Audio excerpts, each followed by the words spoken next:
ఈరోజు వజ్జగము గ్రామస్తుడైన దళిత లీడరు మునుసామన్న నిన్న 5 గంటల కాడ వాళ్ళ పొలం దగ్గర ముస్లిమ్స్ ఒక 2-3 వేసి కొట్టడం జరిగింది.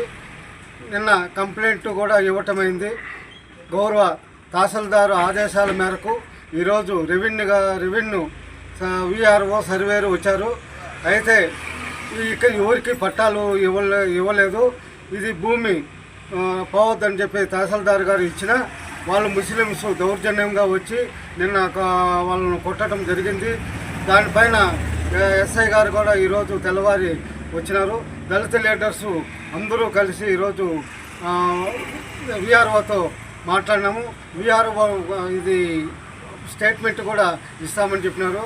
దాన్ని బట్టి మన ఎస్ఐ గారు కూడా కేసు నమోదు చేస్తామని కూడా హామీ ఇవ్వటం జరిగింది. మనకి ఇక్కడ వచ్చిన మునుసామన్నకు మద్దతుదారులు వచ్చిన అందరికీ జై భీము, అందరికీ ప్రత్యేక నమస్కారం.